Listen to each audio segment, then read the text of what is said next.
大家好，我是粗獷主义建筑展的策展人王俊雄。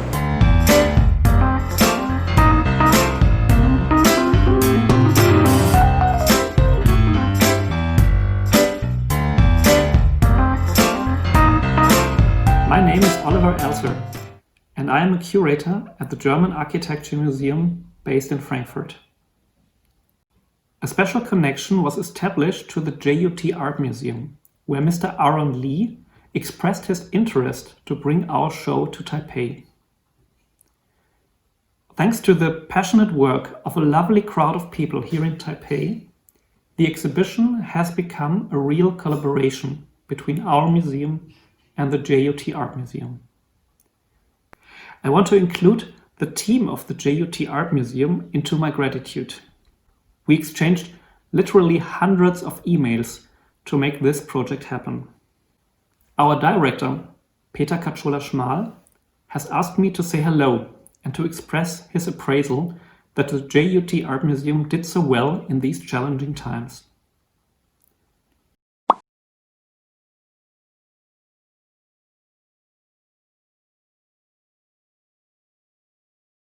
When I started the project SOS Brutalism in 2015, it was always the goal to make an exhibition. However, an exhibition is simply not enough if the topic is as big as brutalism. Around that time, 2015, there was already a lot of curiosity concerning brutalism on some social media platforms such as Facebook and Tumblr. So from the beginning on, we wanted to connect to this enormous amount of awareness in the internet. There were so many people out there that were collecting and sharing beautiful, mostly black and white photographs of brutalist architecture. We thought it would be fantastic to turn this nostalgic view into color. So let's go again back to the same spots and have a look at how these buildings arrived in the year 2015. Have they been transformed? Destroyed? Are they already heritage protected? Could we find time capsules that shoot us back into the 1960s or 70s? These questions were the starting points for both the campaign and the exhibition. From the very beginning, SOS Brutalism was an open platform for the exchange of information. Everyone is invited to use the hashtag we created, SOS Brutalism, even without the need to refer to our project. The hashtag became independent from us, which was always our intention. The hashtag, it became a global tool that goes way beyond our exhibition. And we, as a team from the German Architecture Museum in Frankfurt, we went, I would say, beyond the creation of just another museum show. Together with our partner, the Wüstenrot Foundation, we started a movement. We see ourselves as activists, fighting for the preservation of those buildings that we call the concrete monsters.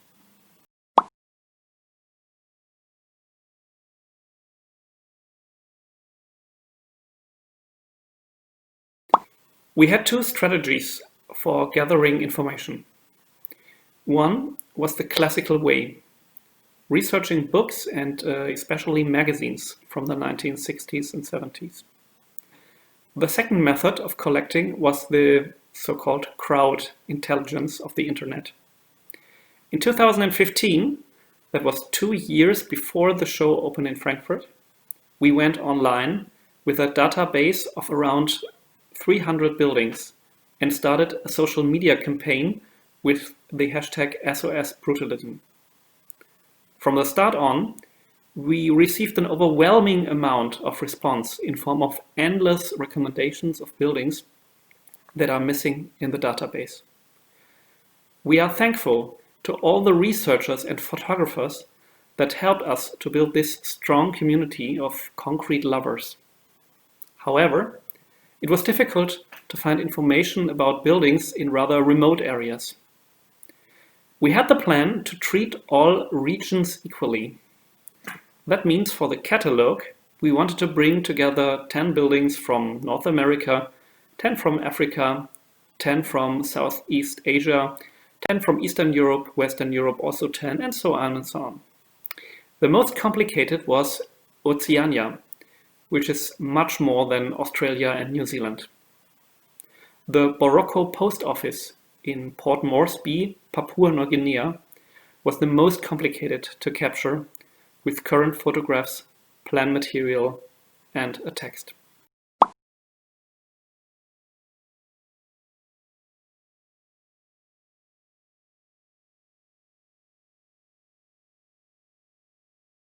The Wave Tower in Kaohsiung is one of the most amazing buildings I ever came across.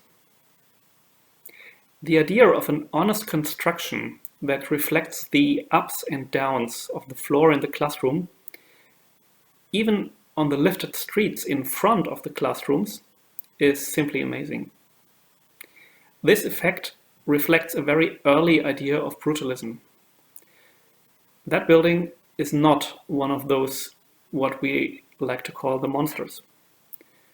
The transformation from wood to concrete in the Wave Tower is similar to the earliest brutalist buildings in Japan. It is elegant and not bold and heavy. After we found it through some research in the internet, we came into contact with curator Professor Wong. From that moment on, a close collaboration with the incredible architecture scene in Taiwan has started. I had the fantastic opportunity to travel 2 times to Taiwan to meet a large number of wonderful people: architects, scholars, and curators. We feel so honored that a museum from Taiwan intended to bring our exhibition to Taipei. However, our show was not conceived as a traveling exhibition from the beginning on. We had to find a way to make the huge models travel. The solution is still almost unbelievable for me. With the enormous workforce of architecture students from 6 Taiwanese universities, all the monster-size cardboard models could have been rebuilt. These creatures are just lovely. The amount of work done in Taiwan is just incredible.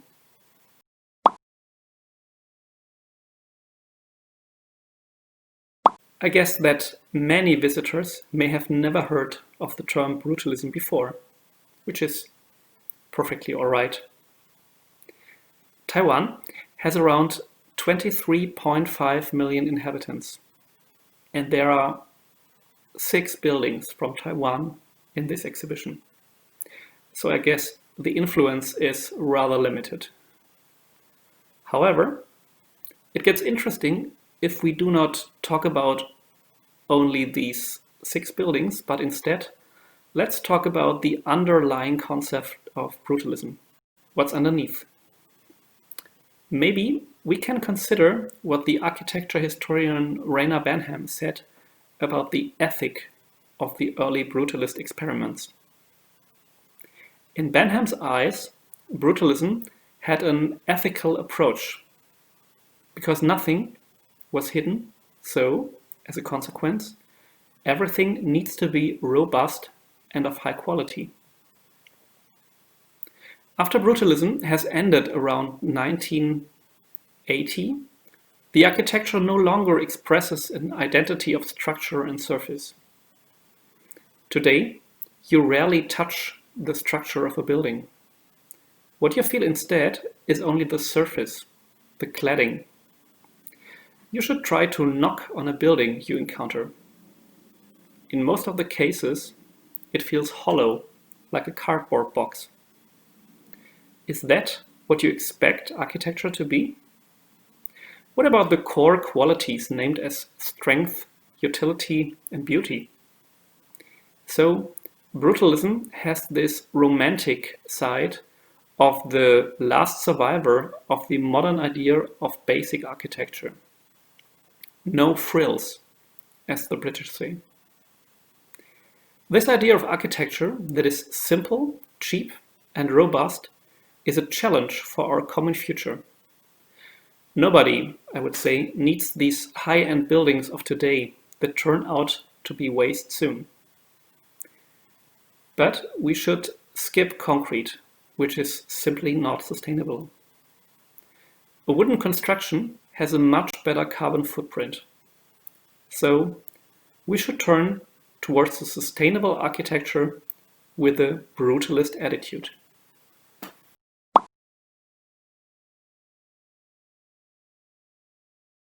Thanks to the funding from the Wüstenrot Foundation, we can maintain the database for 2 more years.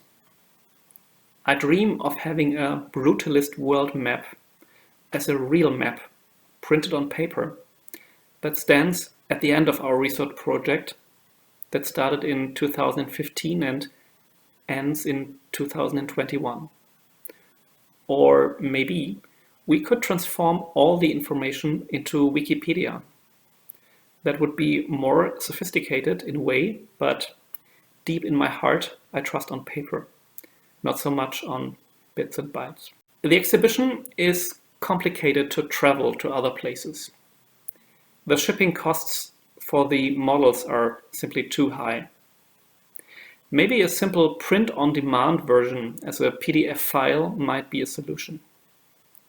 We were asked by a university from Germany and most recently had a request from Peru. The Yale University is also interested. However, the corona situation in the United States is unforeseeable.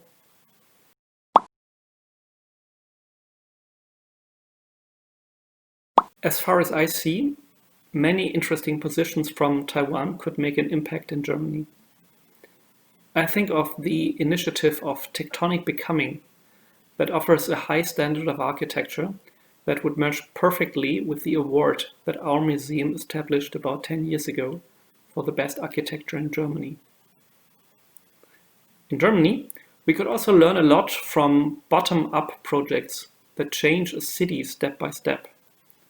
I think of the wonderful work of field office architects I was able to see by myself in Yilan. It was an unforgettable experience to walk over that pedestrian bridge added to a concrete highway. Another field of exchange could be the climate crisis we are all facing. And, last but not least, I wonder how the debates about what to learn from the pandemic situations of the coronavirus have developed in Taiwan. In Germany, I was involved in many discussions about public spaces after the corona crisis.